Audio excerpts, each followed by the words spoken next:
खुंगा 12थि बोसोरारि जुथुमा लोगोसे धेमाजि जिल्ला खौसेथि बर' सुबुं आफादनि खुंगा 6थि बोसोरारि जुथुमा बे जुथुमाखौ खुंनो लानायाव जिहेतु 30 साननि सिगांनिफ्रायनो जिहेतु 16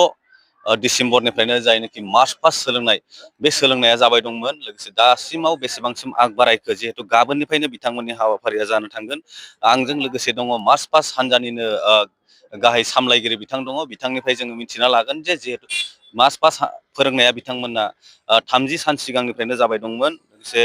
दासिम बेसेबां आग बारायखो जों बिथांनिफ्राय मिथिना लागोन गिबियाव नोंथांखौ बड'लेण्ड बुब्लि नखराव बरायना लाबाय लोगोसे जिहेतु नोंथांमोननि हाबाफारिया गाबोननिफ्राय जिहेतु दिन्थिनांगोन बे बेसेबांसो आग बारायखो दिनैसिम समाव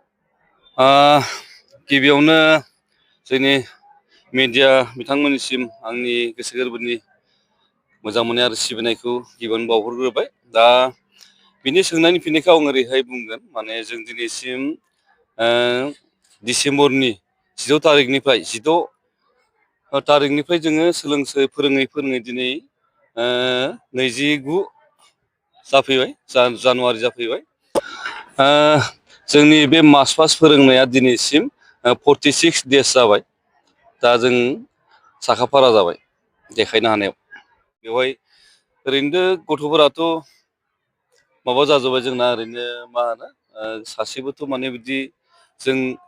सोरखौबा रोङिफोरखौ गारनो सानोमोन खिन्थु गासिबखौबो माने लाजोबनाय जाबाय रोंजोब्बाय गथ'फोरा बे हिसाबै जोबोद मोजां मोनदों गोसोखौ दा गाबोननिफ्राय मिटिं जागोनाव जोङो ओरैबायदि साखाफारा जानानै दङ माने जों फुरा जों मिटिंखौ फुरा कालारफुल खालामनो थाखाय जोङो रेडि गासैबोथ' जोङो दैदेनगिरिफोरखौ गासैनिफ्रायबो अननाय मोजां गासिबो माबाखौ जों मोनदों सहायफोरखौ जों मोनदों नांगौ बायदि मोनदों खिन्थु ओरैनो जानाय थानायफोराथ' बिदिनोसै माने मालाबा बिदिनो टाइमलि जानो नागिरा एसे माबा माबि बोरैबा जायो मालाबा संनायाव उसुबिदा मायावबा खिन्थु दैदेनगिरिफोरनि दैदेननायाव जोङो मोजांखौनो मोननाय बायदि मोनदों अननायफोरखौ मोनदों जों मोजाङैनो बेवहाय गासै 5 फरायसालिनि फरायसुला फरायसुलिफोर जों जमा खालामनो हादों टटेल स्टुडेन्टआ जोङो 560 गथ'फोर दं जोंनियाव दा सानथामनि हाबाफारियाव मोजाङै मोजां दिन्थिलांनो नोंथांमोना साखाफारा जोङो एकदम 100% साखाफारा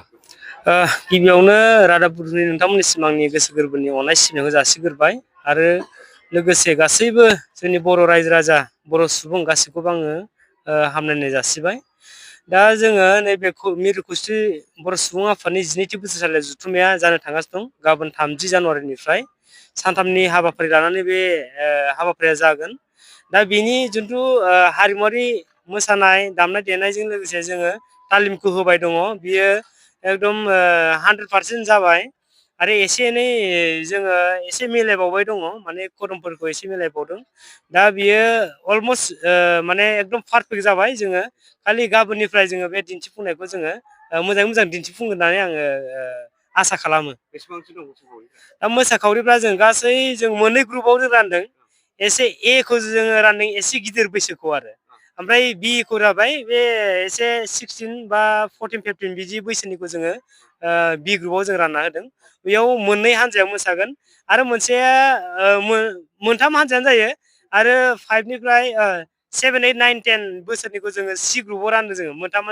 हान्जाजों रानना दोनदों दा इयाव गासै 250 मोसाखावरियाव बेयाव बाहागो लागोन 250 खोब मोजाङै मोसानानै दिन्थिफुंनो हागोन होननानै आसा खालामो एकदम बिराद आंनि सायाव बिसास दं आरो आङो मोसाखावरि बिनानाव आरो फंबाय दामगिरि बिथांमोननाव आङो 100% बिसास दङ बिथांमोना जाहाथे गावसिनि मोसानायखौ मोजाङै दिन्थिफुंनानै रायजो राजाखौ